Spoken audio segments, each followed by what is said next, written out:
안녕하세요, 박성민 원장입니다. 어느덧 더운 여름 날씨가 되었습니다. 이제 슬슬 숨겨진 살들이 걱정되는 시기가 닥쳐왔죠. 지방을 제거하는 최종 종결자 지방흡입. 오늘은 지방흡입 수술 시 수술 전후로 뭘 주의해야 하는지 알아보도록 하겠습니다. 사실 수술 전에 크게 주의할 것은 없습니다. 지방 흡입을 고려할 정도라면 건강한 분들일 가능성이 많기 때문이죠. 하지만 그럼에도 신경을 써야 할 것들은 몇 가지 있습니다. 첫 번째는 복용하는 약이 있을 경우 의료진에게 반드시 알려주셔야 합니다. 일부 약들이 지방 흡입 수술의 부작용을 유발할 수 있기 때문인데요. 대표적으로 몇 가지 예를 들자면 아스피린, 그리고 혈중 지방을 낮추는 약 등 이런 것들이 있습니다. 저농도의 아스피린은 지혈을 억제하기 때문에 복용 중 수술을 하게 되면 출혈이 증가하게 되므로 위험합니다. 또한 혈중 지방을 낮추는 약들은 수술 후에 회복을 방해할 수 있는데요. 이런 약들은 수술하기 전 한 일주일 정도 이상 중지해야 합니다. 말씀드린 약 외에도 수술에 방해가 되는 약들은 존재하니까 평소에 좀 복용하는 약이 있다면 반드시 의료진에게 알려주셔야 합니다. 두 번째로는 앓고 있는 질환도 의료진에게 알려주셔야 합니다. 물론 환자분들도 당연히 아시겠지만 고혈압이나 당뇨 같은 만성질환은 수술 후 중에는 다양한 문제를 일으킬 수 있습니다. 다른 질환들도 마찬가지니까 이건 유념해 주시고요.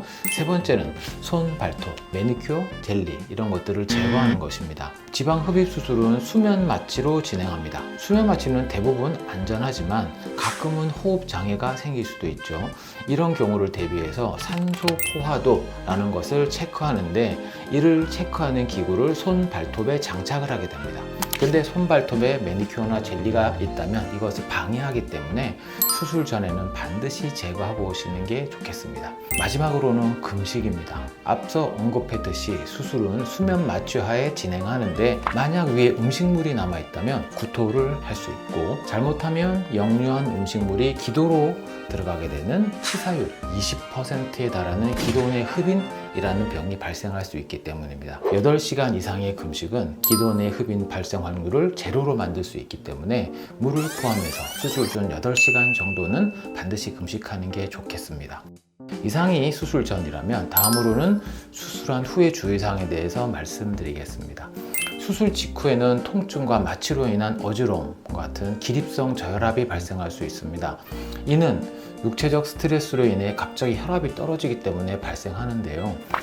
옛날 학생 시절 조회 시간 같을 때 가끔 뒤에서 쓰러지는 친구들 있었을 겁니다. 하지만 이런 친구들이 약물실에서 좀 누워 있다가 한두 시간 정도 지나면 무슨 일이 있었냐 하는 듯이 와서 다시 즐겁게 놀던 기억들이 있을 겁니다. 이런 경우가 기립성 저혈압이라고 하는데 혈압이 떨어져서 머리까지 올라가는 혈압이 부족해서 쓰러지는 현상인데 이런 경우 누워서 발을 높게 올리면 한 5분 이내에 정상화됩니다. 심각한 문제는 아니지만 기립성 저혈압으로 쓰러지다가 다치기가 쉽기 때문에 주의가 필요합니다. 수술 후 움직이다가 속이 불편하고 어지러운 증상이 느껴진다면 바로 누워서 5분 정도 쉬면서 회복하시기 바랍니다. 또한 수술 후에는 수술 시 사용한 수액과 피가 상처를 통해서 가끔 새어나오는 경우가 있습니다. 이 때문에 밤에 자다가 일어나 보면 피가 새어나와서 침구를 벌이게 되는 경우가 발생할 수 있는데요. 주무시기 전에 상처 주위에 두꺼운 생리대를 덧대고 잔다거나 또는 강아지 배변 패드 이런 거를 침대에 넓게 깔고 주무시면 이런 경우를 또 예방할 수 있겠죠. 또 많은 환자분들께서 수술 후에 운동을 하면 안 되지 않냐 하고 물어보는 경우가 가끔 있습니다. 하지만 여러분들의 생각과는 다르게 운동을 가능한 일찍 시작하는 것이 회복에 큰 도움이 됩니다. 수술 후에는 통증이 있을 수밖에 없지만 운동을 하게 되면 통증을 빠르게 줄일 수 있기 때문이죠. 또한 이 운동은 피부 탄력 회복에도 많은 도움이 됩니다. 아파서 운동 안 하는 분들이 있습니다. 하지만 조금만 움직이면 이 통증이 훨씬 적어진다는 걸 느낄 수 있을 거니까 빠른 회복을 위해서 운동을 적극 추천합니다.